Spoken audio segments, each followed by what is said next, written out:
Chapter 14, Qualified Plans, Distributions, and Loans. Question 1. Defined benefit plans must have a joint and survivor annuity as the default form of benefit. The answer to that is true. Defined benefit plans must have as a default form of benefit. Number 2. Some defined contribution plans that are subject to ERISA must meet pre-retirement and joint and survivor annuity requirements. The answer is true. Some must, but there are exceptions. Number 3. The penalty for early withdrawal from a required plan does not apply to distributions from the plan if the employee has separated from service after attaining age 55. That is correct. That is how the regulation is written. 4. A period certain annuity provides payments to the participant for a specified period of time, but these benefits do not continue for the participant's heirs if the participant's spouse die early. False. A period certain annuity is a guaranteed for the period certain annuity. Period. Number 5. Loans from rollover IRAs are permitted. False. Loans from rollover IRAs are never permitted. Loans from any IRA is never permitted. Question 1. Which of the following spousal survivorship benefits are required by pension plans? Number 1, you see it has a survivor lump sum. Number 4, it has a lump sum. Number 2 has a survivor annuity. Number 3 has a survivor annuity. The way to answer this is survivor benefits are required by pension plans to have survivor annuities. Those are the two things that are required, either a pre-retirement or a joint and survivor annuity. A joint and survivor annuity. Therefore, the answer is 2 and 3 are required because they're annuities. The others could be optional. So the answer to the question is 2 and 3, C. Again, I was not clear earlier. The requirements for the benefit of spousal survivor, there must be annuities. The others are optional. That's why 2 and 3 must be required. Question 2. Which of the following defined benefit plan distribution options is usually the automatic form of benefit for an unmarried plan participant? So we have a defined benefit plan, and the automatic form for an unmarried participant is a life annuity. Life annuities are the automatic form of distribution for an unmarried plan participant. A, life annuity. 3, what percentage of each annuity payment normally would be considered taxable income to a plan participant who has no cost basis in the plan? The answer is D, 100%. Without a cost basis, all of the income is considered taxable to the recipient. Question number 4, you can read the question and press pause. The answer is D, all of the items. This is required for loans to be made from a qualified plan, period. Question 5. Requirements for participant loans from qualified retirement plans include which of the following? A, the loan must bear reasonable repayment terms. That is true. B, The loan may not exceed specific dollar limits. That is true. C, a written loan contract signed by all parties must be used. That is false. The plan itself is the agreement. Therefore, a written loan contract signed by all parties does not need to be used. The answer is D, A, and B. Number 6, any distribution from a qualified retirement plan is eligible for a rollover except which of the following? A, hardship withdrawal. B, a required minimum distribution. C, a distribution from a series of substantially equal payments. D is all of the above. E, only A and C. Well, the book says that the answer is E, but I don't believe that's true.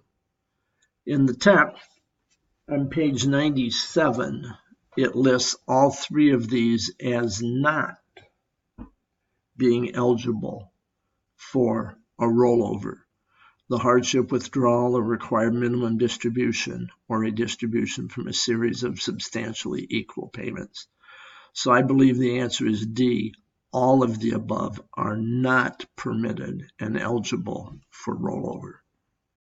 Number 7, under a qualified domestic relations order, QDRO, A, a demand for cash payment can be made even if the plan has no provision for the account owner. B, a person who receives a distribution because of a QDRO can roll over the distribution to his/her own retirement account and preserve the tax deferral. C, a means is provided to circumvent the provision that qualified plan benefits cannot be assigned to another. The answer to the question is E. B and C are appropriate. A is not. A demand for cash payment cannot be made if the plan has no provision for the account owner. So B and C are correct. Therefore, E is the correct answer. Number 8, the first step in determining the tax on a distribution from a qualified plan is to determine the participant's cost basis in the plan's benefit. The participant's cost basis can include all of the following except. The concept of determining the taxable basis is, has the participant already been taxed on the distribution? If they have, then they have a cost basis in the plan. A, the total after-tax contributions made by the employee. Yes, that's true because it's been taxed. B, the total cost of life insurance protection actually reported as taxable income. Well, that has been taxed to the employee. C, any tax-deferred employee contributions. Well, those have been tax-deferred, so there's been no tax paid yet by the employee, so that would not be part of taxable basis. D, certain employee contributions attributable to foreign services performed before 1963 by the code, that is taxable income. And E, the amount of any plan loans included in income as taxable distribution is a tax basis item. Therefore, C is the only item that would not have been taxed. Therefore, the cost basis cannot include tax-deferred employee contributions. So the answer to the question is C. Question 9. If the death benefit is payable under a life insurance contract held by the qualified plan, the pure insurance amount of the death benefit is. The concept here is death benefit payable under life insurance, which is never taxable. So the answer is D, excludable from income tax. Question 10. Pause the recording and read the question now.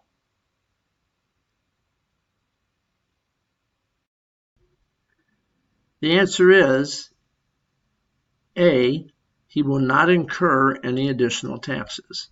The key is he retired after his 56th birthday. And what we have here is the rule of 55. If you separate from service after the age of 55, then you may withdraw your retirement funds.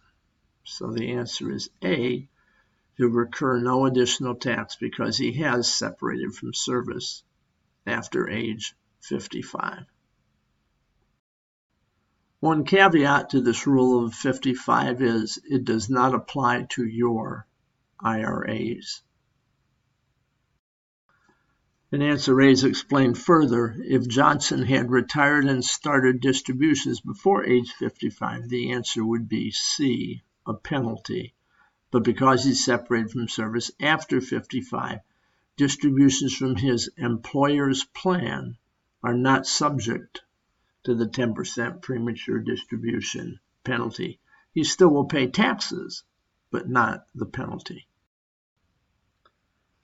Number 11, Jim Tandy, who's 65, will retire next month.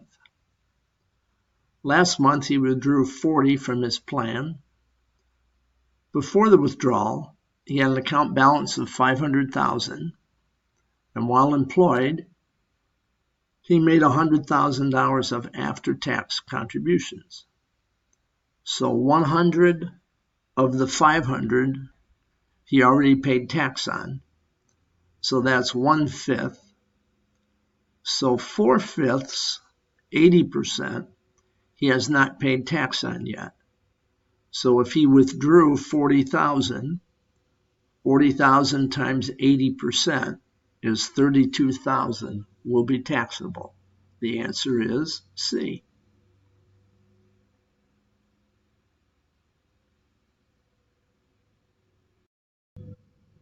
Let's read number 12. I'll pause here for a moment.